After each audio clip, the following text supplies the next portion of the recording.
আমরা স্মরণ করি না। কত জানাজা আমরা উপস্থিত হচ্ছি, কত মানুষ, কত ছোট, কত বড়, কত নারী, কত পুরুষের জানাজা আমরা দেই, কিন্তু ওখানেই গিয়ে ওই জানাজায় গিয়ে আমাদের যাওয়াটার উদ্দেশ্যটা কি? জানাজায় যাওয়ার একটা উদ্দেশ্য নেকি অর্জন করা, এটা তো আছেই, কিন্তু আরেকটা আমাদের উদ্দেশ্য হচ্ছে কি, ওখানে গেলে আমার এই চিন্তা ভাবনাটাও আমার ভিতরে ঢুকবে যে না, ওর যেভাবে মরণ হয়েছে, হতে পারে আজকে অথবা কালকে বা অন্য একদিনে আমারও এই পরিস্থিতি হবে। কথা বুঝেন? কবর জিয়ারত আমরা কেন করি? কবর জিয়ারত আমরা এই উদ্দেশ্যেই করি যে কবরের বাসিন্দা ও যেমন একদিন দুনিয়াতে চলাফেরা করছে, হাট বাজার করছে, লেনদেন করছে, সমাজের বিভিন্ন রকমের দায়িত্ব পালন করছে, বাড়িতে দায়িত্ব পালন করেছে, দুনিয়াতে সে একটা প্রভাব, একটা ক্ষমতা, একটা টাকা পয়সা, এরকম একটা ব্যবস্থাপনার মধ্যে কিন্তু ছিল, কিন্তু আজকে সে নাই। ঠিক ওর যে দশা হয়েছে, এই দশাটা কিন্তু আমারও একদিন হতে পারে। এই জন্যেই আমরা কিন্তু কবর জিয়ারত করি। এজন্যেই আমরা মানুষ মারা গেলে তার দাফন কাজে শরিক হই। সম্মানিত উপস্থিতি, তাহলে মরণকে আমরা স্মরণ করি, কিন্তু সেটা সাময়িক। এমন স্মরণ করি যার প্রভাব আপনার আমার জীবনে পড়ে না। কথা বুঝেন? মরণকে বিশ্বাস করি, মরণকে একটু স্মরণও করি। কখন? যখন কবরের কাছে যাই, যখন মানুষকে দাফন করতে যাই, মৃত মানুষকে দেখি, তখন স্মরণ হয়, কিন্তু ওই স্মরণ আপনার আমার জীবনে কোনো প্রভাব ফেলতে পারে না, আপনাকে হারাম কাজ থেকে ফিরাতে পারে না, আপনার ওই কাজ শয়তানের রাস্তা থেকে আপনাকে ফিরাতে পারে না, আপনাকে অসৎ কাজ থেকে ফিরাতে পারে না। আমরা এমনভাবেই মরণকে স্মরণ করি। সম্মানিত উপস্থিতি, তাই আসুন আমরা প্রকৃত অর্থে মরণকে স্মরণ করি। মরণকে স্মরণ করার ব্যাপারে এমন একটা কথা আল্লাহ তাআলা পবিত্র কোরআনুল কারীমের মধ্যে বললেন। দেখেন, পৃথিবীতে সবচেয়ে যিনি মরণকে স্মরণ করেছেন তার নাম হচ্ছেন মুহাম্মদ সাল্লাল্লাহু আলাইহি ওয়াসাল্লাম। কথা বুঝেন? আপনি বলছেন যে হুজুর সব কিছু তো ঠিকঠাকই আছে, নামাজ তো একটু পড়ি, মরলে তো মরণ হবেই। যে কালেমার উপর বিশ্বাস আছে, মুসলিম ঘরে জন্মগ্রহণ হয়েছে, মরলে একদিন জান্নাত হবে, অতএব মরণের এত টেনশন করার দরকার নাই। এত মরণ নিয়ে টেনশন করলে দুনিয়ার কাজ কিভাবে করব? সম্মানিত উপস্থিতি, দেখেন, মরণকে সবচেয়ে যিনি ভয় পেতেন এবং সবচেয়ে বেশি যিনি স্মরণ করতেন তার নাম হচ্ছেন মুহাম্মদ সাল্লাল্লাহু আলাইহি সাল্লাম। তাকে লক্ষ্য করে আল্লাহ তাআলা বলছেন। কাকে বলছেন বলেন তো? বলেন। মুহাম্মদ সাল্লাল্লাহু আলাইহি সাল্লামকে বলছেন আল্লাহ তাআলা। সূরা জুমার 30 নম্বর আয়াত আল্লাহ বলছেন, ইন্নাকা মাইয়িতু, হে মুহাম্মদ জেনে রাখুন আপনার একদিন মরণ হবে, ওয়া ইন্নাহুম মাইয়িতুন, এবং আপনার যারা বাকি আছে, অন্যান্য যত মানুষ আছে তারও একদিন মরণ হবে। তার মানে কি? আমাদের নবীকে আল্লাহ বলছেন মরণকে স্মরণ করুন, মরতে হবে এটা আপনি চিন্তা করেন। মুহাম্মদ সাল্লাল্লাহু আলাইহি সাল্লামকে যদি আল্লাহ স্মরণ করিয়ে দেন, তাহলে আপনার আমার আরও কত বেশি স্মরণ করার দরকার বলেন। একবার তো আল্লাহ তাআলা নিজে কোরআন মাজিদে আল্লাহ রাসূল সাল্লাল্লাহু আলাইহি সাল্লামকে মরণকে স্মরণ করার কথা বললেন। আরেকবার জিবরাইল আলাইহিস সালামকে, স্বয়ং জিবরাইল আলাইহিস সালামকে পাঠালেন, যান আপনি মুহাম্মদ সাল্লাল্লাহু আলাইহি সাল্লামকে মরণের কথা স্মরণ করে দিয়ে আসেন। হাদিসটা পাওয়া যাবে মুস্তাদরাক হাকিম 7921 নম্বর হাদিস। সাউল ইবনে সাদ রাদিয়াল্লাহু তাআলা আনহু বলেন, যা জিবরাইল আলাইহিস সালাম ইলা নবী সাল্লাল্লাহু আলাইহি সাল্লাম, জিবরাইল আলাইহিস সালাম আল্লাহর নবী মুহাম্মদ সাল্লাল্লাহু আলাইহি সাল্লামের কাছে আসলেন। ফাকালা ইয়া মুহাম্মদ, এরপর বললেন হে মুহাম্মদ সাল্লাল্লাহু আলাইহি সাল্লাম, ইসমাশিতা, আপনি যতদিন ইচ্ছা বেঁচে থাকুন, তবে ফাইন্নাকা মাইয়িতুন, অতঃপর একদিন না একদিন আপনার মরণ হবেই। এ কথার মানে কি? জিবরাইল আলাইহিস সালাম মুহাম্মদ সাল্লাল্লাহু আলাইহি সাল্লামকে বলছেন আপনি যতদিন ইচ্ছা বেঁচে থাকুন। তার মানে হ্যাঁ, নবীদের একটা ইচ্ছা আছে যতদিন ইচ্ছা বেঁচে থাকতে পারে। বুঝাতে পারে নেই। সাধারণ মানুষের থেকে নবীদের একটা মর্যাদা, একটা ফজিলত, একটা মজেজা হচ্ছে কি, সাধারণ মানুষকে যখন মালাকুল মউত, যাকে আমরা বলি আজরাইল, মারতে আসে, জান কবজ করতে আসে, তাকে বলে না আপনার জানটা কবজ করব কিনা, বলে কি? বলে না। তবে নবী এবং রাসূলদের ক্ষেত্রে একটা মজেজা, নবী রাসূলদের ক্ষেত্রে মালাকুল মউত এসে আগে বলে আপনি কি মারা যেতে চান? আপনার হায়াত কিন্তু শেষ। আল্লাহ সুবহানাহু ওয়া তাআলা আপনাকে যে হায়াত নির্ধারণ করেছিল সেটা শেষ। আপনি কি আরও বেঁচে থাকতে চান? যদি চান তাহলে আমি ফেরত যাব। আর যদি বলেন না, আল্লাহ আমার জন্য যে হায়াত নির্ধারণ করেছেন আমি এই হায়াতই বরণ করতে চাই, এখনই আমি মরে যেতে চাই, তাহলে আমি আপনার জানটা কবজ করব।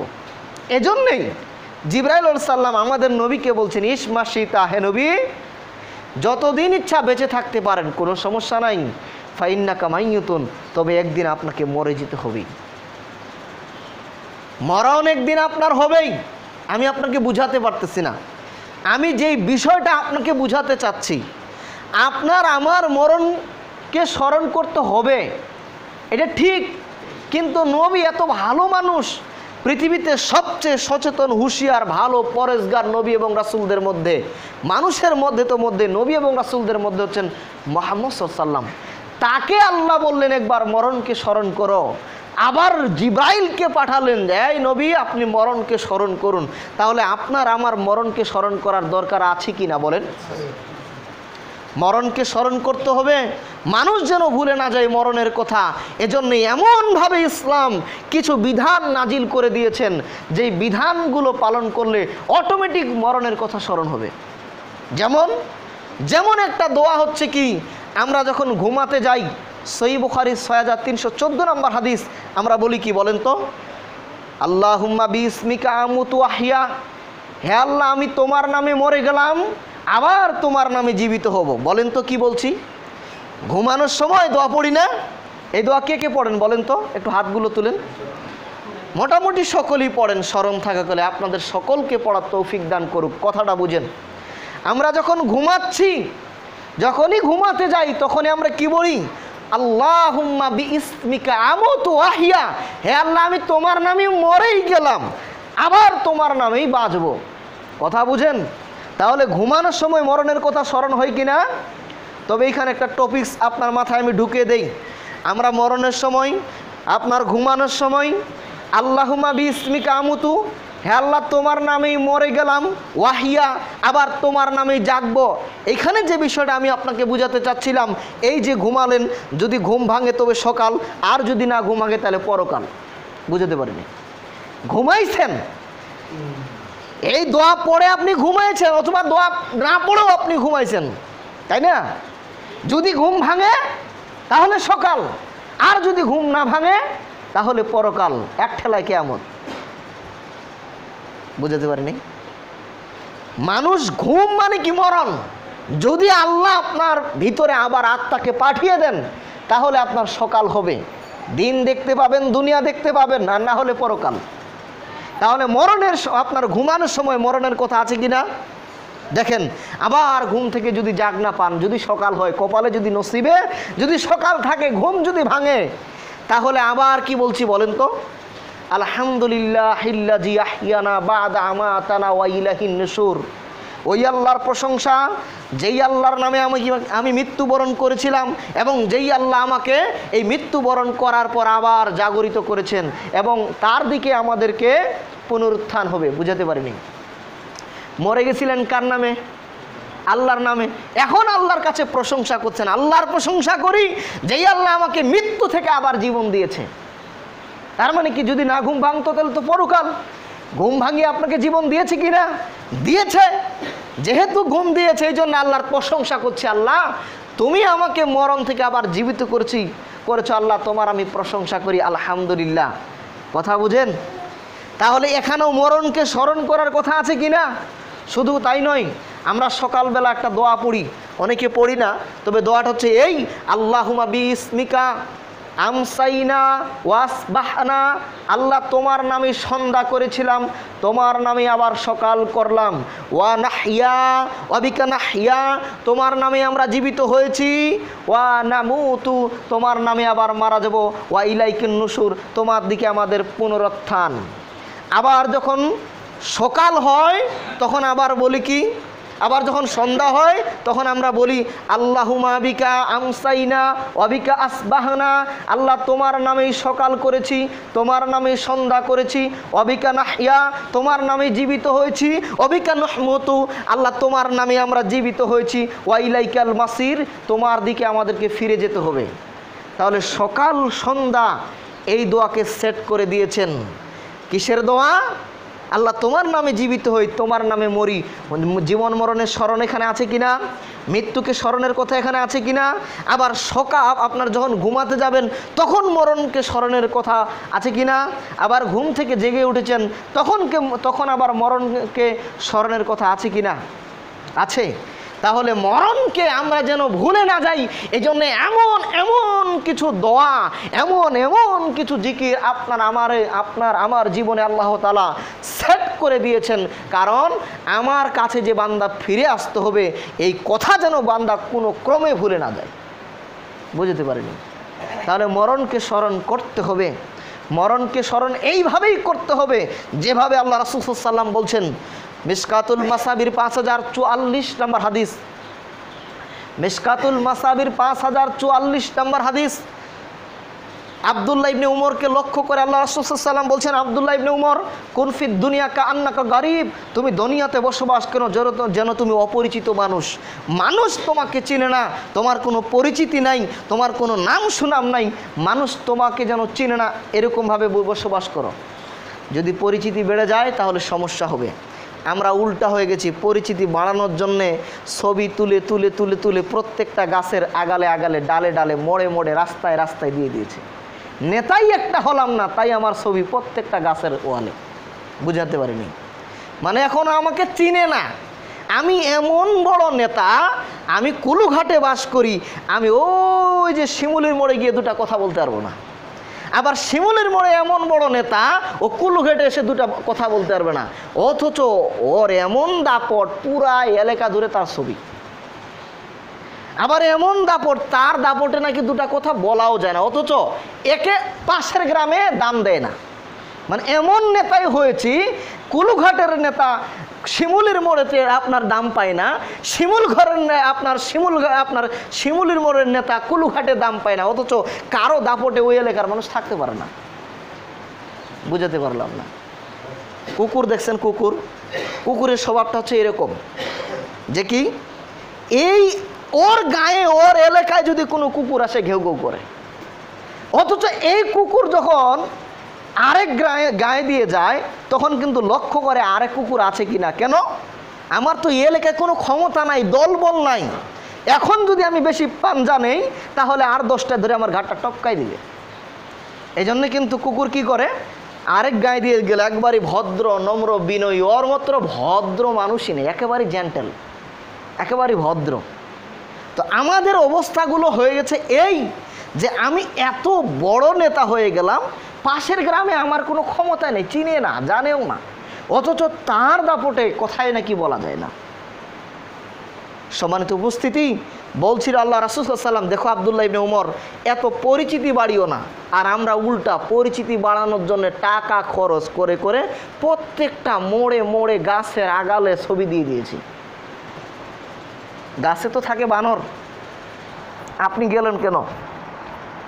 আল্লাহ রাসূল বলছেন, যেই ঘরে ছবি মূর্তি থাকে ওই ঘরে রহমতের ফেরেশতা আসে না। হাদিসটা যদি এইভাবে বলি, যেই দেশে, যেই গ্রামে ছবি মূর্তি থাকে ওই গ্রামে রহমতের ফেরেশতা আসে না। বুঝতে পারিনি? এইভাবে বুঝেন তো, আবার বুঝেন, যেই ঘরে ছবি থাকবে ওই ঘরে রহমতের ফেরেশতা আসবে না। আবার এইভাবে যদি বলি, যেই গ্রামে, যেই পাড়ায় ছবি মূর্তি থাকে, রাস্তায় ছবি, মোড়ে মোড়ে ছবি, গাছগাছালিতে ছবি, প্রত্যেকটা ওয়ালে ওয়ালে ছবি, বলেন তো ফেরেশতা আসবে? হ্যাঁ, ফেরেশতা আসবে? এই জন্য তো দেশে গজব, এই কারণেই তো দেশে গজব। গজব বুঝেন না? এই যে নির্বাচন হচ্ছে, টাকা না হলে নিচের পক্ষে 10 কোটি টাকা খরচ করবে সমস্ত মেম্বার চেয়ারম্যান। 10 কোটি টাকা দিয়ে যদি চা না খাইতাম, একটু রাস্তায় সারা বছর যে কষ্ট করে হাঁটেন, বলতাম যে মেম্বার সাহেব, যে যেখানে দায়িত্বশীল আছেন আমরা চা খেতে চাই না, ওই একদিন আপনার বাড়িতে পোলাও বিরিয়ানি খেয়ে ভোট দিয়ে করতে চাই না, আপনি এমন কাজ করেন আপনার টাকা খরচ হোক, আমরাও যেন সুন্দরভাবে চলতে পারি, ভোট যেন না পান, ভোট যদিও না পান, ইলেকশনে যদি নির্বাচিত না হতে পারেন, দেশের মানুষের একটু উপকার করতে পারবেন, কি রাস্তাঘাটগুলো ভালো করে দেন। 10 কোটি টাকা খরচ করলে এই দুল্লা ইউনিয়নে একটা রাস্তা হেঁটে যাবেন এরকম নাই, কিন্তু সব চা খেয়ে শেষ করে দিলাম। বাঙালি, এমন বাঙালি, ঠিক আছে খাও 1 মাস পরে খবর নেই। বলছিলাম পরিচিতি বেড়ে যাবে, আল্লাহ রাসূল বলছেন পরিচিতি বাড়ানো যাবে না। পরিচিতি বাড়ানো গেলে সমস্যা। তুমি দুনিয়াতে থাকো যেন তোমাকে অপরিচিতভাবে মানুষ যেন তোমাকে না চিনে না, আমরা তার উল্টা হয়ে গেলাম। আল্লাহ রাসূল সাল্লাল্লাহু আলাইহি ওয়াসাল্লাম বলছেন ওয়াদা নাফসাকা আহলাল কবর, তুমি নিজেকে একজন কবরবাসী মনে করো। বুঝতে পারিনি? আচ্ছা, কবরে যে লোকটা মারা গেছে ও কি সুদ খাবে? বলবে আল্লাহ সুদ খেয়েছিলাম আর খাবো না, ফেরত দেন, আর খাবো না। ও কি কোনো হারাম কাজে জড়িত হবে? অন্যায় কাজে জড়িত হবে? ও ইসলাম সমর্থন করে না, আল্লাহর বলে নাই, আল্লাহ রাসূল বলে নাই, এরকম কোনো কর্মকাণ্ড ওই কবরে যে লোকটা আছে তার দ্বারা হবে? হবে না। তো আল্লাহ রাসূল বলছেন তুমি ওইরকম মনে করো, নিজেকে কবরবাসী মনে করো। কবরবাসী মনে করলে লাভটা কি? কবরবাসী যেমন কবরে গিয়ে কোনো অন্যায় করতে চায় না, চায় খালি কি ভালো কাজ। আল্লাহ তুমি এখন যদি আমাকে আবার পাঠাও আমি ভালো হয়ে যাব। তো নিজেকে কবরবাসী মনে করো মানে ভালো হয়ে যেতে হবে। নিজেকে যদি কেউ কবরবাসী মনে করে তাহলে তার সামনে যত অন্যায় হোক তাহলে সে ওই অন্যায় কাজে জড়িত হবে না। আল্লাহ রাসূল সাল্লাল্লাহু আলাইহি ওয়াসাল্লাম বলছেন তুমি নিজেকে কবরবাসী মনে করো। তাই আব্দুল্লাহ ইবনে উমর দেখেন, যখন আল্লাহ রাসূলকে এই আব্দুল্লাহ ইবনে উমরকে এই বাক্য শোনালেন, এই উপদেশ দিলেন, এখন আব্দুল্লাহ ইবনে উমরের বাক্যটা শুনেন। আব্দুল্লাহ ইবনে উমর, আপনারা তো হাদিস শুনলেন, আব্দুল্লাহ ইবনে উমরও হাদিস শুনলো। আব্দুল্লাহ ইবনে উমর কেমনে আমল করেছেন দেখেন। আব্দুল্লাহ ইবনে উমর বলছেন, আপনার রিয়াজুস সলিহিনের 574 নম্বর হাদিস, আব্দুল্লাহ ইবনে উমর বলছেন ইজা আমসাইতা, যখন তুমি সন্ধ্যা করবে, ফালা তান্তাজির সাবাহা, সকাল হবে মনে করবা না। সন্ধ্যা হয়ে গেছে সকাল পর্যন্ত বাঁচবা এরকম ভাবিও না। যা আমল করার করে নাও, যা তওবা ইস্তেগফার করার করে নাও, যা ভুল ত্রুটি সংশোধন করার করে নাও, সকাল পর্যন্ত তোমার হায়াত হবে এরকমটা ভাবিও না। কত মানুষ আছে রাত কাটিয়েছে কিন্তু সকাল পায়নি, আছে কি না? হ্যাঁ। আবার আব্দুল্লাহ ইবনে উমর বলছে শোনো, ইজা আসবাহতা, যখন তুমি সন্ধ্যা সকাল করবে, ফালা তান্তাজিরিল মাসা, তুমি সন্ধ্যা পর্যন্ত বেঁচে থাকবে এরকমটা মনে করিও না। দেখছেন, যেমন উস্তাদ তেমন ছাত্র। যেভাবে আল্লাহ রাসূল সাল্লাল্লাহু আলাইহি ওয়াসাল্লাম বলছেন নিজেকে কবরবাসী মনে করো, এখন আব্দুল্লাহ ইবনে উমর মানুষকে বুঝাচ্ছে দেখো সকাল করবা তো সন্ধ্যা হবে এটা মনে করিও না। আবার যদি তোমার ভাগ্যে কোনোরকম সন্ধ্যা হয়ে যায় সকাল পর্যন্ত বাঁচবা এরকমটাও মনে করিও না। এরপর তিনি বলছেন খোঁজ মিন সিহাতিকা লিমারাজিতিকা, তুমি অসুস্থ হওয়ার আগে সুস্থতাকে কাজে লাগাও। কত মানুষ অসুস্থ যখন হয় খুব আল্লাহ বিল্লাহ করে, এইবার যদি ভালো আপনার সুস্থ হয়ে যায়, আমার মতো হাজি সাহেব আর নাই, দোয়া দরুদ জিকির আজগার, আবার ভালো হয়ে যায়, একবারে টাটকা শয়তান। মানে যতক্ষণ অসুস্থ আছিল নিজে তো তৌবা করছে, যদি না পারে পাড়া পড়শির হুজুর এনে জ্বর করে তৌবা করেছে, অথবা দোয়া পড়াইছে, কত রকমের ইস্তেগফার, কত রকমের দোয়া দরুদ। আবার যখনই ভালো হয়ে গেছে পুরা উল্টা। এতদিন বলছিল ওই যে আল্লাহ আমি যদি ভালো হয়ে যায় হাজি সাহেব হয়ে যাব, আবার দেখা যাচ্ছে যখনই ভালো হয়ে যায় তখন পাজি সাহেব হয়ে যায়। ওই যে আল্লাহ তাআলাকে বিচারের মাঠে বলবে অনেক মানুষ আল্লাহ দুনিয়াত যাই আবার পাঠান, আমার মতো ভালো মানুষ একটাও থাকবে না। আল্লাহ পাঠাবে না কেন? পাঠাবে না আল্লাহ ভালো করেই জানে, যখন বিপদ পড়ে তখন আমাকে ছাড়া বাঁচেই না। অসুস্থ হয়ে গেলে মনে করেন যে নিজে দোয়া পড়ে হুজুর দিয়ে পড়ায়, তৌবা পড়ে আবার হুজুর দিয়েও পড়ায়, মানুষ দিয়েও দোয়া করে আল্লাহ যেন আমাকে মাফ করে, ভালো হয়ে গেলে পরবর্তী জীবন ভালো হয়ে কাটাবো। আবার যখনই সুস্থ হয়ে যায় পুরাটাই উল্টা। আল্লাহ ভালো করে জানে যে যেই লোক অসুস্থ হওয়ার পর বলে আমি ভালো হয়ে যাব, আবার সুস্থ হওয়ার পর আবারও ইসলামিক কর্মকাণ্ড করে, এই লোক যদি দুনিয়াত পাঠাই এ কোনো দিন ওই পরকালের জাহান্নামের শাস্তির কথা মনেই রাখবে না। বলছিলাম একটু আগে আসেন, আপনারা অনেকে নামাজ পড়বে, সামনের কাতারটা পূরণ করে একটু আগে আসেন, জায়গা দেন। বলছিলাম কি যে সকাল হয়ে গেলে সন্ধ্যা হবে এটা মনে করা যাবে না। আবার যদি আল্লাহ সন্ধ্যা কপালে দেয় তাহলে সকাল পর্যন্ত হায়াত থাকবে এরকমটা মনে করা যাবে না। এবং সুস্থ থাকতে অসুস্থতার যে সময়টা ওইটাকে কাজে লাগাতে হবে। সুস্থ থাকতেই কাজে লাগাতে হবে, অসুস্থ হয়ে গেলে আমল করতে পারবেন না।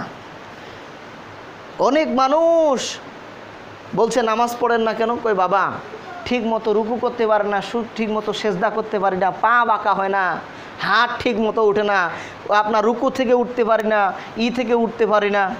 অথচ এই লোকটা একসময় যুবক ছিল, তখন সবই করতে পারত, কিন্তু তখন আমল করে নাই। তো এটাই আল্লাহ রসুল বলছেন, আব্দুল্লাহ ইবনে উমর বলছেন, অসুস্থ হওয়ার আগে সুস্থতাকে কাজে লাগাও।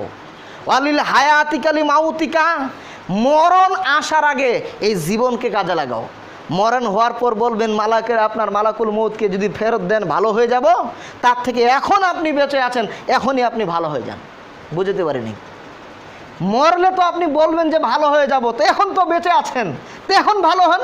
এটাই বলছেন খুজমিন খুজলিল হায়াতিকালিল মাউতিকা, মৃত্যু আসার আগে হায়াতকে কাজে লাগান, জীবনকে কাজে লাগান। জীবনকে হেলায় খেলায় কাটিয়ে দেওয়া যাবে না। শুনুন, আবু দারদা রাদিয়াল্লাহু তাআলা আনহু বলছেন, আবু দারদা রাদিয়াল্লাহু তাআলা বলছেন, আজহাকানি সালাসুন ও আবকানি সালাসুন, 3 শ্রেণীর মানুষকে দেখলে আমার খুব হাসি পায়, অট্ট হাসি পায়। ও আবকানি সালাসুন, 3 শ্রেণীর মানুষকে দেখে আমার খুব কান্না পায়। আজহাকানিকে, কাকে দেখে আমার হাসি পায়? তিনি বলছেন, আজহাকানি, আমি হাসি কাকে দেখে? আমি হাসি ওই লোককে যে গাফিলুন, যে গাফেল, আল্লাহ থেকে গাফেল, ইসলাম থেকে দিন ধর্ম থেকে গাফেল। ওয়া লাইসা বি মাগফিলিন আনহু, অথচ আল্লাহ তার ব্যাপারে গাফেল না। বুঝতে পারেননি? আপনি আল্লাহকে ভুলে গেছেন, আল্লাহ কি আপনাকে ভুলে গেছে? ভুলে নাই। আপনি আল্লাহকে ভুলে গিয়ে যা ইচ্ছা তা করতে পারেন। আল্লাহ আপনাকে ছেড়ে দিয়েছেন, মনে রাখবেন আল্লাহ আপনাকে ছাড় দিবেন না। বুঝতে পারিনি? আপনার মন যা চায় তা আপনি করতেছেন। পাড়ার মানুষ বাধা দিতে পারে না, গায়ের মানুষ বাধা দিতে পারে না, আপনার বাপ বাধা দিতে পারে না, ছেলে বাধা দিতে পারে না, কেউই যদি বাধা না দিতে পারে, বুঝেন আল্লাহ আপনাকে ছেড়ে দিয়েছে। প্রশাসন আপনাকে বাধা দেয় না, বরং প্রশাসন আপনার পক্ষে করেন, আমরা আছি, সমস্যা নেই। প্রশাসন সব কিছু আপনার কি পক্ষে। আল্লাহ আপনাকে ছেড়ে দিয়েছেন, মনে রাখবেন আল্লাহ আপনাকে ছাড় দিবেন না। তো এটাই বলছে, এইটাই আল্লাহ রাসূল আপনার আবু দারদা বলছে, এই লোকটাকে দেখে আমার খুব হাসি পায়। ও মনে করছে আল্লাহ আমাকে ছেড়ে দিয়েছে, অথচ আল্লাহকে ছাড়ে দেন নাই। ওই লোকটাকে দেখে আমার হাসি পায়। এরপর কে? মুআম্মিলুদ দুনিয়া, যে খালি টাকার পিছনে ছুটেছে, সম্পদের পিছনে ছুটেছে। নাম বলবো না, একটা লোককে খালি যেতে আসতে দেখি সারা জীবন বেড়া বাঁধে।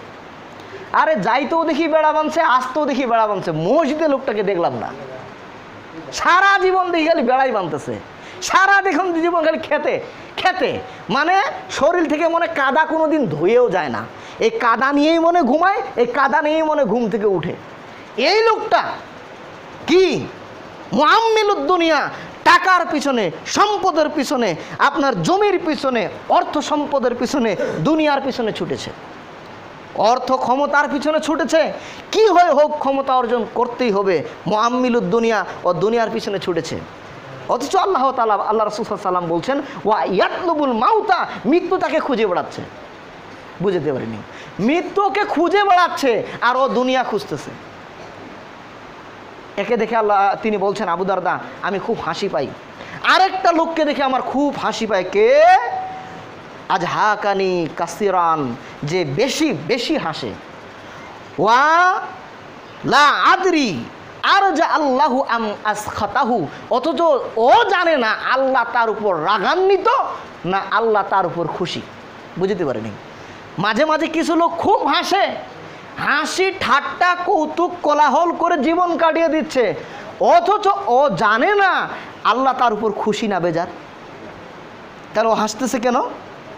যদি খুশি হয় তাহলে হাসেন, যদি আল্লাহ আপনার উপর খুশি হয় তাহলে হাসেন, হাসবেনই। কিন্তু আল্লাহ যদি বেজার হয়ে যান আপনার উপর, আপনার কর্মকাণ্ড দেখে যদি আল্লাহ অসন্তুষ্ট হয়ে যান, তাহলে আপনার হাসি কেন? তো বলছে এই লোকটাকে দেখে আমি হাসি পাই, ও বোকা। আর কাঁদি তিন শ্রেণীর মানুষকে দেখে কাঁদি, তিনটা জিনিস মনে পড়লে আমি কাঁদি। তার মধ্যে হচ্ছে কি? তার মধ্যে একটা হচ্ছে ফিরাকু মুহাম্মাদিন সাল্লাল্লাহু আলাইহি সাল্লাম ওয়া হিজবিহি, মুহাম্মদ সাল্লাল্লাহু আলাইহি সাল্লাম এবং তার দল অর্থাৎ সাহাবা একরামের কথা মনে পড়লে আমি নিজেকে ধরে রাখতে পারি না, আমি অঝরে কাঁদি।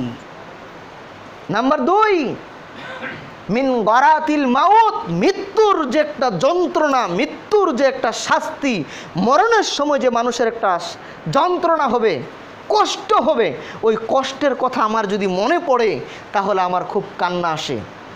নাম্বার 3, উকুফুল বাইনা ইয়াদাইল্লাহি আজওয়া ওয়াজাল্লা, আল্লাহর সামনে আমাকে খাড়াতে হবে যখন, যেখানেই যান, যা কিছুই করেন, একদিন না একদিন প্রত্যেকটা মানুষকে, আমাকে, আপনাকে আল্লাহর সামনে খাড়াতে হবে। তো তিনি বলছেন লা আদরি ইলাল জান্নাত ওয়া ইলান নার, অথচ আমি জানি না ওই সময় আমার রাস্তা জান্নাতের দিকে হবে না আমার জাহান্নামের রাস্তা হবে, আমি জানি না। আল্লাহর সামনে যখন আমি খাড়াবো তখন আমার ফয়সালা আল্লাহ জাহান্নামবাসী হিসেবে করবেন না জান্নাতবাসী হিসেবে করবেন, এই কথাটা মনে হলে আমার খুব কান্না আসে। দেখছেন সাহাবীদের চিন্তা ভাবনা। এই জন্যই হাসান বসরি রহমতুল্লাহ আলাই তিনি বলতেন আর দুনিয়া সালাসুন, দুনিয়া হচ্ছে 3 দিনের, মনে রাখো দুনিয়া হচ্ছে 3 দিনের। আমসা, যে ব্যক্তি সকাল করেছে বা গতকাল করেছে, ও তো ফাকাত জাহাবা ফিহি, ও তার আমল নিয়ে চলে গেছে। ও আম্মা গাদান, যে ব্যক্তি আগামীকাল, যেটা আগামীকাল মানে গতকাল গেছে, আগামীকাল আল্লাহ তিনি বলছেন ফালা আল্লাকা লা তুদরিকুহু, তুমি পেতেও পারো না পেতেও পারো। কালকে কে কে পাবেন হাত তুলেন তো? হ্যাঁ, আবার পেতেও পারে, মানে গ্যারান্টি নাই। কালকের দিন আমরা অনেকে পেতেও পারি, নাও পেতে পারি, কথা বুঝেন। যেটা গত হয়ে গেছে ওটা তো গেছেই, যেটা গত হয়ে গেছে কালকের দিন গেছে গেছে, এটার কোনো হিসাব নাই, জান। আবার আগামীকালকে পাবো আমরা, গ্যারান্টি আছে, আবার পেতেও পারি। তিনি বলছেন আল ইয়াউমা ফা'মাল বিহি, আজকের দিনটা তুমি আছো, অতএব এটাই তোমার জীবনের শেষ দিন মনে করে ফা'মাল বিহি, এই দিনে তুমি আমল করো। বুঝতে পারিনি? কালকের দিন বাঁচবেন, হুজুর এনে তৌবা পড়বেন, ভালো হয়ে যাবেন, এরকম তো হিসাব অনেকই আছে যে এখনও তো দাড়ি পাকলো না, মেয়ে বিয়ে দিলাম না, আরে কয়দিন মেয়ে বিয়ে দেই, তারপর দাড়ি টাড়ি রাখি, ভালো হয়ে যাবো, একদিন ভালো হবো, যাক 2-1 দিন পরে ভালো হয়ে যাবো, হুজুরের পরশু দিন থেকে নামাজ পড়বো, বলি না অনেক দিন থেকে, আগামী শুক্রবার থেকে নামাজ পড়বো। আরে ভাই ওইটা আপনি পেতেও পারেন নাও পারেন, কিন্তু আজকের দিনটা আছে, এখন আপনি আছেন, এখন আপনি ইচ্ছা করলে তৌবা করতে পারেন, এখন আপনি সংশোধন হতে পারেন, এখন আপনি হক পথে আসতে পারেন, অতএব ফা'মাল বিহি, এখন আপনি আমল করেন। হাসান বসরি রহমতুল্লাহ আলাই বলছেন শোনো, ওই যে লোকটা মারা গেল, ওকে এখন মুনকার নাকির এসে প্রশ্ন করবে। প্রশ্ন যদি ও অ্যান্সার না দিতে পারে তাহলে ও একটা কথা বলবে, সেটা কি? মুনকার নাকির আমাকে একটু সময় দেন, দুনিয়াতে এসে আমি আপনার সব প্রশ্নের উত্তর দিতে পারি, এরকম একটা প্রস্তুতি আমি নিয়ে আসবো। বুঝতে পারিনি? মুনকার নাকির যখন প্রশ্ন করবে তখন উত্তর দিতে পারবে না, যখন শাস্তি দিবে তখন বলবে একটু সময় দেন, দুনিয়াতে আবার ফেরত দেন, দেখেন আমি কেমন ভালো মানুষ হয়ে আসতে পারি। হাসান বসরি মানুষকে বললেন এই যে ওর কি আসার সুযোগ আছে? নাই। অথচ তোমরা এখন দুনিয়াতে বেঁচে আছো, ইচ্ছা করলে এই প্রশ্নের উত্তর দিতে পারো, এরকম প্রস্তুতি নিতে পারবা। বুঝতে পারিনি? ও ফিরে আসতে পারবে না, আর আমরা এখনো যাইনি, তার মানে আমাদের প্রস্তুতি নেওয়ার সুযোগ আছে, ওর আছে? ওর নাই, ও তো আমরা সুযোগ নেই না কেন? আমরা কেন সুযোগ নেই না? তাই বিলাল বিন সাদ রাদিয়াল্লাহু তাআলা আনহু বলছে শোনো, তোমাদের কোনো ব্যক্তি যদি মারা যায় তাহলেও বলবে আল্লাহ আমাকে আবার দুনিয়াতে পাঠান, ওই যে হাসান বসরির মতোই বলছে, কিন্তু আল্লাহ তাকে দুনিয়াতে পাঠাবে না। অতএব তোমরা যে এখন দুনিয়াতে আছো, দুনিয়াতে থাকতে ভালো হওয়ার সুযোগ আছে, ভালো হয়ে যাও, আমল করো। যখন বলবো যে আমল করুন, বলছে না এই 2-1 দিন পরে করব। এখন বিলাল বিন সাদ বলছে না ও মরতে চায় না ও আমল করতে চায়। আমি মনে কথাটা বুঝাতে পারলাম না। কোনো মানুষকে যদি আমি বলি, একটু লাইটে দেন, কোনো মানুষকে যদি আমি বলি যে দেখো আমল করেন, ও বলবে না 2 দিন পরে করি। তো উনি বলছে দেখো যে লোকটা মারা গেছে ও বলবে যে আল্লাহ দুনিয়াতে পাঠান, আমি আমল করব। তো এখন যদি তুমি মারা যাও তুমি এই কথা বলবা। অতএব যেহেতু তুমি মারা যাওনি, এখনও দুনিয়াতে স্টিল আছো, অতএব তুমি কি করো, তুমি এখন আমল করো। আপনি এখনও নিয়ত করে আছেন যে আগামী শুক্রবার থেকে নামাজ ধরবো বা কয়দিন পরে ধরবো। আমি মানে কথাগুলো বুঝাতে পারছি না। আমি বলছি আজকের দিন থেকে আপনাকে ভালো হয়ে যেতে হবে, আজকের দিন থেকে আপনাকে ভালো হয়ে যেতে হবে। সম্মানিত উপস্থিতি, এই দেখেন কিছু লোককে জিজ্ঞাসা করা হলে যে আপনি কেমন আছেন, তারা কি উত্তর দিত? হাসান বসরিকে জিজ্ঞাসা করা হলো কাইফা হালুকা, আপনি কেমন আছেন? তখন তিনি বলছেন কাইফা হালু মান লা আদরি আসবাহনা ওয়া আমসাইতা ইয়াতলুবুহুল মাউতা। বলছে আমি কেমন থাকব যাকে সকালে এবং সন্ধ্যায় মৃত্যু তালাশ করে বেড়ায়। ওয়া লাইসা ইলমু ইয়াসনহু বিহি, অথচ সে জানে না আমার সাথে কি করা হবে। বুঝতে পারিনি। ওকে জিজ্ঞাসা করালো আপনি কেমন আছেন, ও বলছে আমি কেমন থাকবো, আমাকে সকালেও মৃত্যু খুঁজে বিকালেও মৃত্যু খুঁজে বেড়ায়, অথচ আমি জানি না মৃত্যু হলে আমার কি উপায়, আমার কি হবে এটা তো আমি জানি না। তাহলে আমি কি ভালো থাকতে পারি? আমি টেনশনে আছি, আমি খুব চিন্তায় আছি। আরেকজনকে জিজ্ঞাসা করা হলো কাইফা আসবাহতা, আপনি কিভাবে সকাল করেছেন? তিনি বলছেন আমি সকাল করেছি এইভাবে, আজলি করিবান, মৃত্যু আমার সন্নিকটে, ওয়া সাইয়ান আমালি, অথচ আমার খুবই মন্দ। বুঝতে পারিনি। মৃত্যু আমার দুয়ারে উপস্থিত, অথচ আমার আমল খুবই খারাপ। আমি নিজেকে নিয়ে খুব টেনশনে আছি। আরেকজনকে জিজ্ঞাসা করা হলো কাইফা আসবাহতি, একজন মহিলাকে বলা হচ্ছে আপনি কিভাবে সকাল করেছেন? তখন তিনি বলছেন কাইফা আসবাহু মান কালবাহু ফি ইয়াদি গায়রিহি, আরে আমি কিভাবে ভালো থাকি অথচ আমার অন্তর, আমার জীবনটা আরেকজনের হাতে আমার জীবন, আমি কি ভালো থাকতে পারি? আমি ভালো নাই, আমি টেনশনে আছি, মৃত্যুর টেনশন। আরেকজন লোককে জিজ্ঞাসা করা হলো কাইফা আসবাহতা, আপনি কিভাবে সকাল করেছেন? তখন তিনি বলছেন আকুলু রিজকা রাব্বি, আমি আল্লাহর দেওয়া রিজিক খাই, ও আতৌ শয়তানের ইবাদত করি। বুঝতে পারেনি কি বলছে? আমি আল্লাহর দেওয়া রিজিক খাই আর দাসত্ব করি, গোলামি করি, ইবাদত করি, কথা মতো চলি, তার নাম হচ্ছে শয়তান। খায় কার? আল্লাহর। কথা মতো চলে কার? শয়তানের। তাহলে আমার কি উপায়? সম্মানিত উপস্থিতি, দেখেন সালফে সালেহিনগণ কিভাবে মৃত্যুকে চিন্তা করতেন, মরণের কথা তাদের কিভাবে স্মরণ করতেন। এইভাবে আমাদেরকে স্মরণ করতে হবে। আল্লাহ আমাদেরকে স্মরণ করার তৌফিক দান করুক বলে আমিন। আলহামদুলিল্লাহ ওয়াহদা ওয়াসসালাতু ওয়াসসালামু আলা নবী বাদা। এতক্ষণ আলোচনা করতেছিলাম মরণ আমরা বিশ্বাস করি ঠিক, কিন্তু মরণকে স্মরণ করি না। অথচ আমাদের পূর্ববর্তী যারা নবী এবং রাসূল, সাহাবা কাম, তাবেঈগণ, তাবেঈগণ কিভাবে মরণকে স্মরণ করতেন দেখেন। আর আমরা ওদের থেকে কি আমরা ভালো মানুষ? ওদের থেকে কি আমরা ভালো মানুষ? ওদের থেকে কি আমরা পরেজগার? ওদের থেকে আমরা কি বেশি ইবাদত করি? ওদের থেকে কি আমরা কি বেশি তাহাজ্জুদ পড়ি না? অথচ তারা কিভাবে মরণকে নিয়ে টেনশন করতেন, আর আমরা আজকে মরণকে ভুলেই গেছি। ভাবখানা এমন যে আমরা সবাই আল্লাহর ওলি, মরলেই আমাদের জন্যে বিনা হিসেবে জান্নাত। আর ওদের হিসাব নিবে, আমাদের হিসাব নিবে না, আর ওদের হিসাব নিবে, ওই জন্য ওরা টেনশন করছেন। আর আমাদের তো বিনা হিসেবে জান্নাত। কেন? আমার বাপ মুসলমান, আমি তো কালেমা জীবনে একবার পড়ছি। সম্মানিত উপস্থিতি, এখন দেখেন মরণ যদি আমরা স্মরণ করি, বেশি বেশি মৃত্যুর কথা যদি আমরা স্মরণ করি, আমাদের লাভটা কি? তার মধ্যে একটা লাভ, মানুষ একটা কথা বলে যে খাও দাও ফুর্তি করো, একটা কথা বলে না, দুনিয়াটা মস্ত বড়, খাও দাও ফুর্তি করো, আগামীকাল কি হবে তা বলতে পারো। মানে কি? ফুর্তি করো, খেল তামাশা করো, আনন্দ বিনোদন করে, বিলাসিতা করে কাটাও না। অথচ আল্লাহ রাসূল বলছেন এটা করা যাবে না। কি করতে হবে? বেশি বেশি মরণের কথা স্মরণ করতে হবে। 2307 নম্বর হাদিস তিরমিজিতে রাসূল সাল্লাল্লাহু আলাইহি ওয়াসাল্লাম বলছেন আকসারু জিক্রিল হাজ্জি মিল্লা জাতিল মাউত, বেশি বেশি মরণের কথা স্মরণ করা মানুষের জীবনের সুখকে, বিলাসিতাকে, আনন্দ, বিনোদন, ফুর্তি, খেল তামাশাকে ভুলিয়ে দেয়। আপনি যখনই মরণের কথা স্মরণ করবেন তখন আপনার জীবনে এই বিলাসিতা আসবে না, রং তামাশা আসবে না, খেল তামাশা আসবে না, রঙ্গমঞ্চ করে সময়টা কাটাবেন না। আপনার ভাদাইম্মা দেখে, এই শিখ দেখে, কৌতুক দেখে, খেলতামাশা করে, হই হুল্লোড় করে কাটাবেন না। আপনার মরণের টেনশনটা আপনার অন্তরে যদি বসে যায়।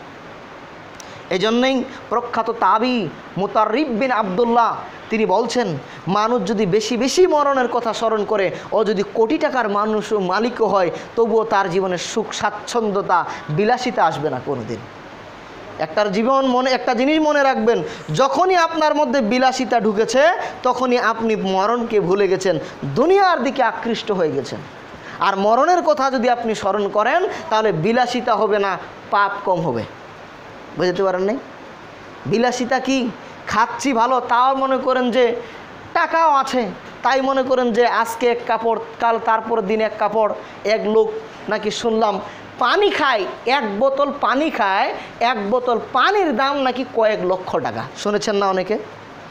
হ্যাঁ, এই যে একটা ঘড়ি পরে, এক ঘড়ির দাম নাকি কয়েক কোটি টাকা।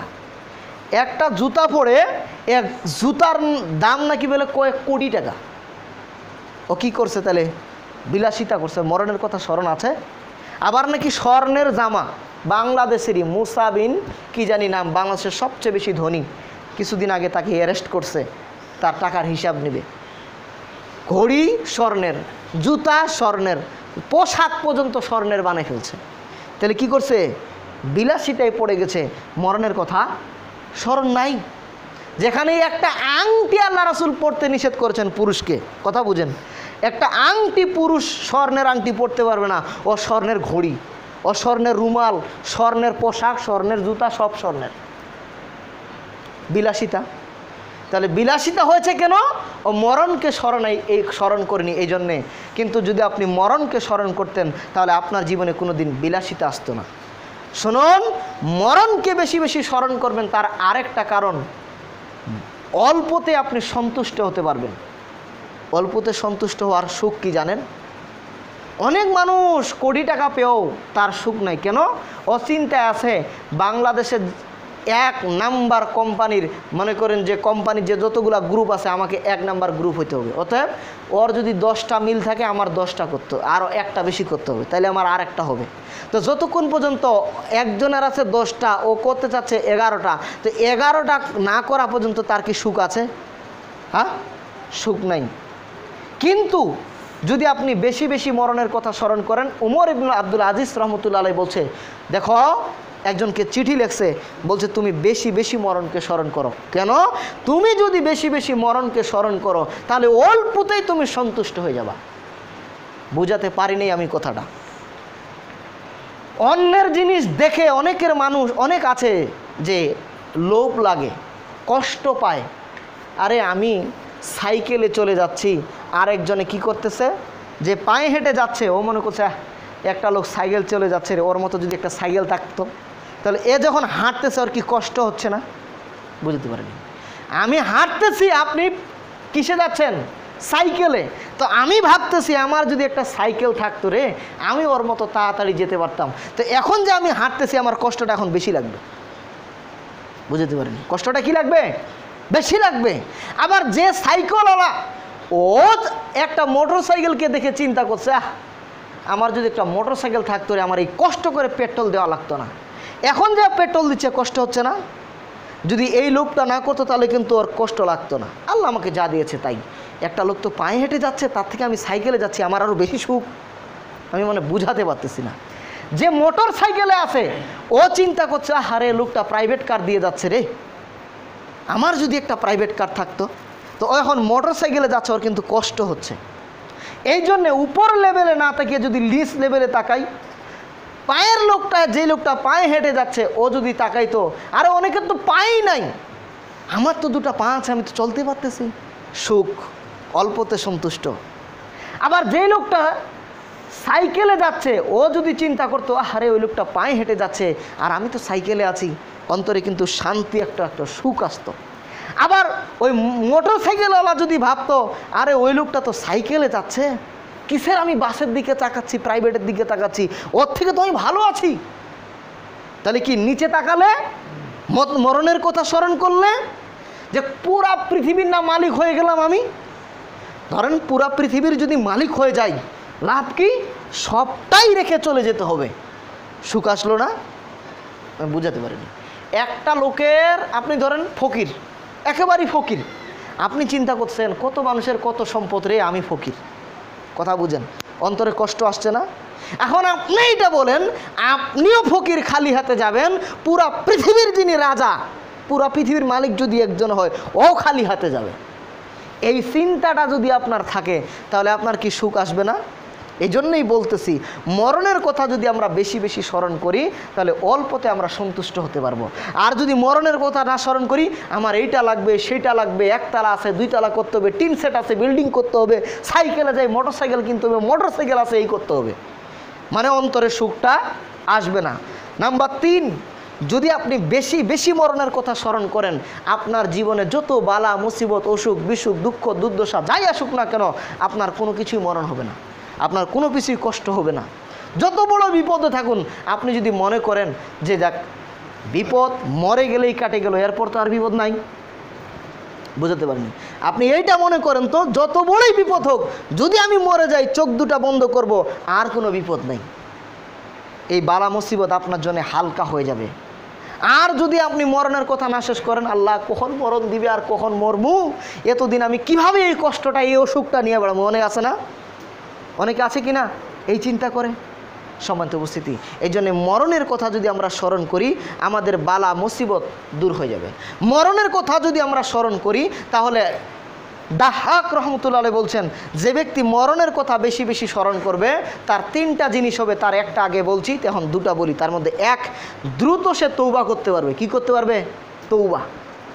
আর দ্রুত বেশি বেশি আমল করতে পারবে। আর যে ব্যক্তি মরণের কথা স্মরণ করতে পারবে না, ওর আবার 2টা কি? 2টা ক্ষতি। 1, ও তৌবা করতে চাইবে না সহজে। ও তো ভাববে এখনই বয়স আমার কতই হয়েছে, ইয়াং যুবক, বিয়েই করি নাই, বাড়ি গা এখনও নাতিপুতি হয় নাই, এখনই মরবো। মানুষ 70 বছর 60 বছর পরে মরবো। তার মানে কি? ও বলবে আরও 2 দিন অন্যায় কাজ করি, গান বাজনা করি, আর কয়দিন পরে নামাজ ধরবো, এখনও তো সময় আছে, তৌবা একদিন করে নেবো। তার মানে কি? মরণের কথা স্মরণ করতেছে না দেখে ও তৌবা করতে দেরি হচ্ছে না, হ্যাঁ? ও আমলও করতেছে না, বলছে তো আরও সময় থাকবে। কিন্তু আপনার যদি এই চিন্তাটা এখন মাথায় ঢুকে যায়, আসরের সময় আমার মৌত, আমি বুঝাতে পারতেছি না। আপনাদের যে কোনো একজনকে যদি বলি আসরের সময় আপনার ফাঁসির রায়, আসরের সময় কি আপনার ফাঁসি, আপনার মরণ হবে, আপনার জীবন শেষ, আপনার লাইফ শেষ, তাহলে আপনি কি করবেন? এখন থেকে এমন টেনশন করবেন, এত বেশি বেশি তৌবা আস্তাগফার পড়বেন, তৌবা আস্তাগফার পড়তে পড়তে পড়তে পড়তে আপনি কি করবেন? সময় কাটাই দিবেন। বেশি বেশি জিকির করবেন, বেশি বেশি করে আপনি ইবাদত করার চেষ্টা করবেন। তাহলে মরণের কথা স্মরণ হলে কী হয়? তৌবা করতে মনে চায়, বেশি বেশি ইবাদত করতে মনে চায়। আর যদি বেশি বেশি আপনি মরণের কথা না স্মরণ করেন, তাহলে মনে করবেন না এখনও অনেক সময় আছে, তৌবা একদিন ভালো মানুষ হয়ে তৌবা করে পরে মরব। তাহলে যদি আমরা মরণকে স্মরণ করি তাহলে তৌবা করাটা আপনার আমার জন্য সহজ হবে। সর্বশেষ কথা, যদি আমরা তৌবা করি, বেশি বেশি মরণের কথা স্মরণ করি, তাহলে আমাদের প্রত্যেকটা কাজ ভালো হবে। বিশেষ করে আল্লাহ রাসূল বলছেন, ইবনে মাজাহ 4171 নম্বর হাদিস, একজন লোক এসে বলছেন আল্লিমনি, আপনি আমাকে কিছু শিক্ষা দেন। তখন তিনি বলছেন, ইজা কুমতুলি সালাতিকা, যখন তুমি সালাতে দাঁড়াও, ফাসাল্লি সালাতা মুআদ্দিন, তুমি এমনভাবে সালাতে দাঁড়াও যেন এইটাই আপনার জীবনের শেষ সালাত। আমি মানে বুঝাতে পারতেছি না। আমি যদি এখন মনে করি এই 2 রাকাত নামাজ আমার জীবনের শেষ নামাজ, এরপর আমার আর নামাজ নাই, বলেন তো আমার নামাজটা কত মনোযোগ হবে, আমার দোয়া কিরাতগুলো কত সুন্দরভাবে পড়ব, আমি রুকু তো কত লম্বা সময় দিব, কত সুন্দর করে তাসবিহগুলো পড়ব, সিজদা দিব কত সুন্দর করে, সিজদায় তাসবিহগুলো কত সুন্দর করে পড়ব, বিশেষ করে যখন সালাম ফিরাবো মনে করছি এই সালাম ফিরানো শেষ, আমার জীবনও শেষ। বলেন তো এখন সালামটা আমি কত সুন্দর করে ফিরাবো, বা সালাম ফিরানোর আগে কতবার ইস্তেগফার পড়বো বলেন তো। তো এরকম আল্লাহ রাসূল বলছেন, তুমি যখন সালাত আদায় করবা মনে করবা এইটাই তোমার জীবনের শেষ সালাত। উজু করতেছ মনে করো এইটাই তোমার জীবনের শেষ উজু, জীবনে তোমার আর উজু করার সুযোগ হবে না। তুমি যে কাজটাই করো ওইটা ভালো হোক আর খারাপ হোক, মনে করো যে এটা তোমার জীবনের শেষ কাজ, তুমি সংশোধন হতে পারবে। বুঝেন নাই? একটা লোক যে কোনো যদি ভালো কাজ করে আর যদি মনে করে এই কাজটা আমার জীবনের শেষ কাজ, ওই কাজটা কত সুন্দরভাবে করবে, কত নিয়তটা সহি করে করবে, কত মজবুত করে করবে। আর যদি খারাপ কাজ করতে যাও সেখানেও যদি মনে করে এটা আমার জীবনের শেষ কাজ, তাহলে ওই খারাপ কাজটা থেকে ও করবে না, ফেরত আসতে পারবে? আসতে পারবে। এই জন্য জীবনে যাই কাজ করি যদি আমি মনে করি যে এইটা আমার জীবনের শেষ কাজ, ওইটা সালাত হোক, ওইটা সিয়াম হোক, ওইটা হজ হোক, জাকাত হোক, পুজো হোক, জিকির আজগার হোক, কোরআন মাজিদ তেলাওয়াত হোক, অথবা খারাপ কোনো যদি কাজ হয়, যদি মনে করি এটা আমার বিড়ি জীবনের শেষ বিড়ি খাওয়া, বলেন তো বিড়িটা কত সুন্দরভাবে টানবে? টানবে? ও টানবে না। বিড়ি খাওয়া শেষ, আমার মরণ, ও আর বিড়ি খাবেই না। এইভাবে প্রত্যেকটা কাজ যদি আমরা মনে করি এটা আমার জীবনের শেষ কাজ, এরপরেই আমাদের মরণ, তাহলে আমাদের কি হবে? আমাদের কাজগুলো সুন্দর হবে। ওটা ভালো হোক আর খারাপ হোক। খারাপ হলে আমরা বিরত থাকতে পারবো, আর ভালো হলে আর বেশি বেশি করে করতে পারবো। আজকের আলোচনা শেষ হাদিস, আল্লাহ রাসূলের একটা কথা, সাহাবা একরামের একটা কথা, তাবিদের একটা কথা। সেটা কি? সেটা হচ্ছে, শুনেন, তাহসিবু কাবলাল হিসাব, হিসাব নেওয়ার আগে হিসাব করো। শেষ কথা, একটু মনোযোগ দিয়ে শুনবেন। আপনি যদি এই আলোচনাটা শুনেন, আশা করা যায় আপনার জীবনের হেদায়েত হওয়ার একটা মোড় ঘুরতে পারে। এই অংশটুকু আল্লাহ রাসূল বলছেন, হিসাব দেওয়ার আগে হিসাব করো, নিজের হিসাব নিজে করো। ওয়াতামুতু কাবলাল মাউত, মারা যাওয়ার আগে একবার মরে দেখো। বুঝতে পারিনি? হিসাব নেওয়ার আগে হিসাব নেও মানে কি? ধরেন এখন আপনি মারা গেছেন, এই মুহূর্তে ধরেন প্রত্যেকটা মানুষ এখন মারা গেছেন। মনে করেন তো আপনি এখন মারা গেছেন, মিজানের পাল্লায় আপনার আমলনামাগুলো তোলা হচ্ছে। ভালোগুলো ভালোই আপনার নেকের পাল্লায়, খারাপগুলো খারাপের পাল্লায় তোলা হচ্ছে। প্রত্যেকটা মানুষ হিসাব করেন তো, এখন যদি আমার পাল্লাটা এইভাবে টান দেওয়া হয়, আমার নেকের পাল্লা ভারী হবে না খারাপের পাল্লা ভারী হবে? সওয়াবের পাল্লা ভারী না নেকির পাল্লা, আপনার গুনাহের পাল্লা ভারী? বলেন। যদি গুনাহের পাল্লা ভারী হয় তাহলে নেকের পাল্লা ভারী করার এখন সুযোগ আছে। বুঝতে পারিনি? যদি আপনি এখন মনে করেন যে আমার এখন গুনাহের পাল্লাটা কি আছে? ভারী আছে, তাহলে আপনি মরেন নাই, সুযোগ আছে এটা নেকের পাল্লা ভারী করার। এটাকে বলা হয় হিসাব দেওয়ার আগে হিসাব। এরপর তিনি বলছেন যে তামুতু কাবলাল মাউত, মারা যাওয়ার আগে একবার নিজে মারা যাও। মারা যাওয়ার আগে একবার নিজে মারা যাও। এর মানে কি? এর মানে এই, শুনুন, এক খেয়ালে আমার দিকে একটু তাকান তো। আমি জানি আপনারা অনেক কষ্ট করতেছেন, অনেক লম্বা আলোচনা হচ্ছে, এই আলোচনায় শেষ কথা হবে। আমি জানি আপনারা কষ্ট পাচ্ছেন, একটু কষ্ট পান। কষ্টটা আপনার জন্যে ইনশাআল্লাহ নেয়ামত হবে, আপনার জীবনকে পরিবর্তন করতে পারে ইনশাআল্লাহ। বলছি মরে যাওয়ার আগে একটু মরো। আচ্ছা, প্রত্যেকেই মনে করেন তো যে আমি এখন মারা গেছি। প্রত্যেকে আপনি এটা মনে করবেন না যে আমার পাশের লোকের কথা বলছে। হ্যাঁ, আমরা অনেকে এখন ওয়াজ শুনতেছি, মনে করছি আরে আমার কথা না, আমার পাশে যে আছে ওর কথা বলতেছে, আমার তো আরও অনেক টাইম আছে। না, আপনি মনে করেন যে না আমার কথাই বলছে, আমি এখন মারা গেলাম। ধরেন আমি আমারটা মনে করছি, আপনি আপনারটা মনে করেন যে আপনি মারা গেলেন। চোখটা বন্ধ করে দেখেন তো, আপনি মারা যাওয়ার সঙ্গে সঙ্গে এলান হয়ে যাবে, খবর হয়ে যাবে, চতুর্দিকে খবর ছড়িয়ে পড়বে যে অমুক মারা গেছে। মনে করেন তো খবর দিচ্ছে অমুকে মারা গেছে, আপনি মারা গেছেন, খবর ছড়িয়ে পড়লো। আবার আপনার আশপাশে যারা নিকটবর্তী আসছে, যেই দেখে আপনার আত্মীয় স্বজন আপনার লাশকে ধরে কান্নাকাটি করতেছে। মনে করেন তো আপনার স্ত্রী, আপনার সন্তান, আপনার স্বামী, আপনার ছেলে মেয়ে, আপনার আত্মীয় স্বজন আপনাকে ধরে কান্নাকাটি করতেছে। এরপর কেউ বা চলে গেল বাজারে কাপড় কিনতে, মনে করেন তো কাপড় আনা হচ্ছে আপনার জন্যে। কেউ বা চলে গেছে বাঁশ ঝাড়ে বাঁশ কাটতে, মনে করেন তো কেউ বাঁশ কাটতেছে আপনার জন্যে। কেউ বা চলে গেছে কবর খুঁড়তে, মনে করেন তো আপনার জন্য কবর খুঁড়া হচ্ছে। কাপড় আনা শেষ, এইদিকে আপনার গোসলের আয়োজন করা হচ্ছে।